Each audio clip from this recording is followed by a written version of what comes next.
La série commence par une jeune femme nommée Ji-won, qui explique qu'elle se rappelle de ses vies antérieures, de qui elle était et de ce qu'elle faisait, puis on aperçoit quelques clichés de ses anciennes vies.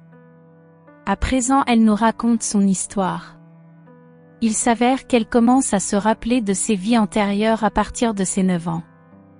Dans sa nouvelle vie qui est la 19e, à 9 ans, on aperçoit Ji-won qui commence à se rappeler d'un ami à elle nommé Seo-ah et se demande s'il est encore en vie. À ce moment, ses parents commencent à lutter devant elle, son père demandant de l'argent, ensuite on aperçoit sa mère qui s'enfuit de la maison. Quelque temps plus tard, Ji-won commence à être une célèbre danseuse du flamenco qui parle plusieurs langues et qui est très cultivée. À chaque victoire on remet de l'argent à son père qui le dilapide dans les jeux de hasard. Le peu d'argent qu'elle garde, son frère aîné vient le récupérer de force. Ji-won décide alors de s'enfuir de la maison, pour aller voir une femme qui l'aiderait à retrouver Seo-ah. De l'autre côté, on aperçoit une femme nommée Ha-jeon dans son restaurant qui apprécie Ji-won à la télévision. À ce moment, Ji-won la rejoint avec un bout de papier écrit par l'oncle de Ha-jeon où il demande qu'elle donne de l'argent à Ji-won. Ha-jeon est heureuse de constater que Ji-won est la petite fille qu'elle apprécie à la télévision, mais en même temps elle est surprise de la voir si sale. Par la suite, elle veut savoir comment Ji-won a eu un mot écrit de son oncle mort depuis des années. C'est ainsi que Ji-won lui parle de son passé avec son oncle, avant de lui avouer qu'elle est la réincarnation de cet oncle en question. Elle commence à lui expliquer, en réalité Ji-won était l'oncle d'Ha-jeon à sa 17e vie, il était malade, il lui avait promis que s'il mourait il reviendrait s'occuper d'elle. Ha-jeon commence alors à lui poser plusieurs questions sur leur famille, et Ji-won commence à être agacée qu'elle ne la croit pas et se met en colère en lui disant plein de choses qui sont vraies. Ensuite elle demande à manger et son prêt d'argent, en promettant de lui rembourser car elle est intelligente.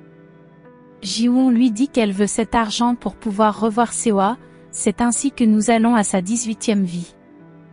Ji-won rencontre Seo-ah pour la première fois et ce dernier est désagréable avec elle, puis un jour il s'avère que leurs deux parents se connaissent. Ji-won va avec sa mère dans la résidence de Seo-ah. Pendant que la mère de Ji-won et la mère de Seo-ah discutent sur le fait que Ji-won a commencé à être plus mature que son âge à l'âge de 9 ans, Ji-won à l'extérieur observe Seo-ah s'amuser dans ma piscine, puis elle avoue qu'elle est curieuse le concernant. Un moment Ji-won se balade dans la maison et aperçoit Seo-ah en difficulté mais il refuse son aide, alors ils commencent à se disputer jusqu'à ce que Ji-won lui fait un tour de magie qui le surprend, et il veut savoir comment elle a pu faire cela. Elle lui dit qu'elle n'est pas à sa première vie et il pense qu'une sorcière lui a jeté juste un sort. Par la suite Ji-won s'en va avec sa mère. Le temps passe, Ji-won s'amuse constamment avec sa petite sœur et Seo-ah, puis un jour la mère de Seo-ah lui demande de prendre soin de Seo-ah. Un autre jour Seo-ah est en train de compter avec les fleurs pour savoir si sa mère va mourir, Ji-won vient le rejoindre.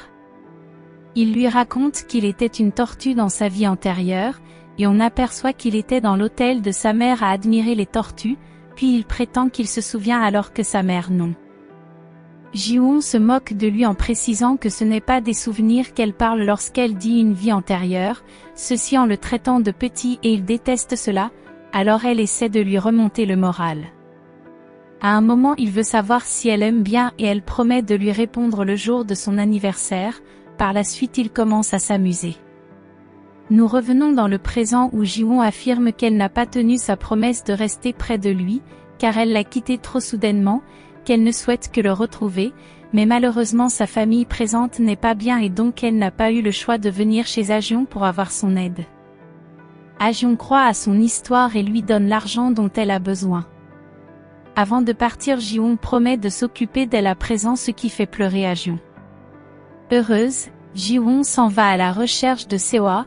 Elle arrive devant la maison de Seo-ah et commence à penser.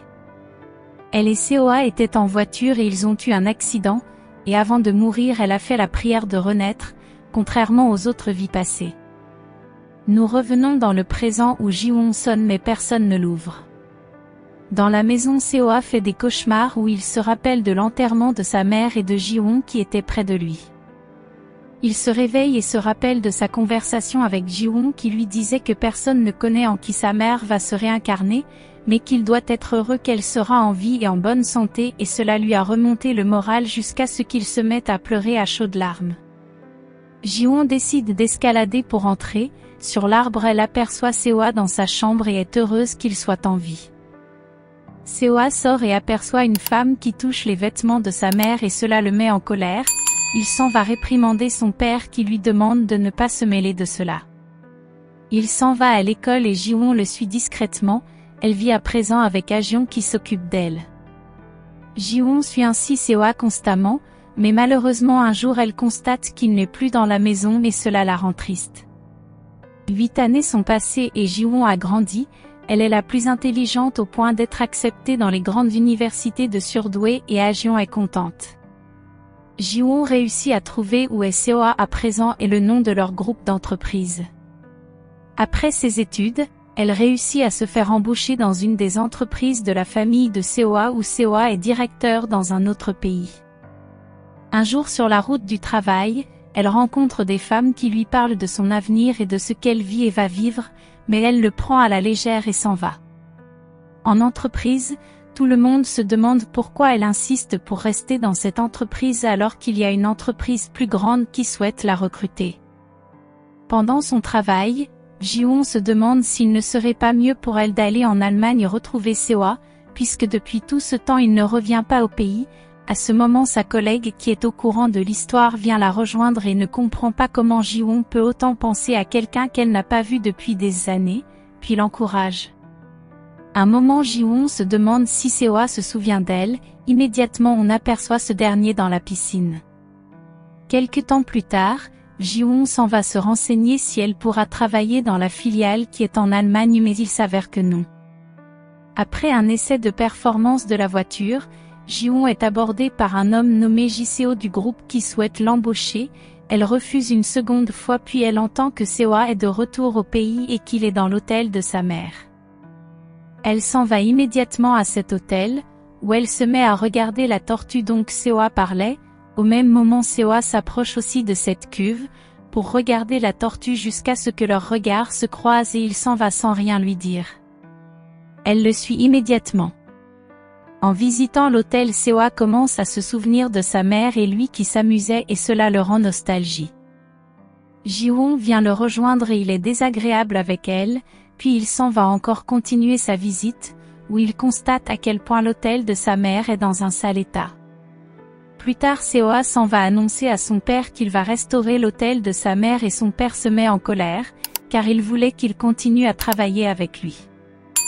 Pendant son installation dans son appartement, Seo discute avec son secrétaire nommé Doyon à propos de l'équipe de planification stratégique qu'il compte embaucher, et il s'avère que Ji-won a déposé sa demande pour en faire partie. Ils sont surpris qu'une surdouée souhaite travailler dans un hôtel et en plus elle a été très convaincante dans sa lettre de motivation. Seo veut l'ignorer parce qu'il trouve cela étrange, mais Doyon propose d'avoir un entretien avec elle, au moins pour son CV autant chargé. Le jour de l'entretien, Ji-won arrive à l'hôtel et est accueilli par Doyon qui l'accompagne. Dans le bureau de Seo, elle parle mais il ne comprend pas, puis elle s'approche jusqu'à ce qu'il se tourne enfin. Pendant l'entretien, Seo est surpris qu'elle sache des choses alors qu'elle n'était même pas encore née. Ensuite elle lui explique qu'elle connaît autant de langues parce qu'elle a travaillé à l'étranger, alors que c'est à cause de ses anciennes vies. Seo lui annonce qu'il ne peut pas l'embaucher et elle propose qu'ils sortent ensemble et il est immédiatement surpris d'entendre cela. Comment va-t-il prendre cette proposition? N'a-t-elle pas été trop directe pour une première fois? La suite dans l'épisode suivant. Abonnez-vous pour ne pas rater nos vidéos. Nous postons une vidéo par jour, alors n'hésitez pas à nous soutenir en partageant la vidéo. Et merci d'avoir regardé.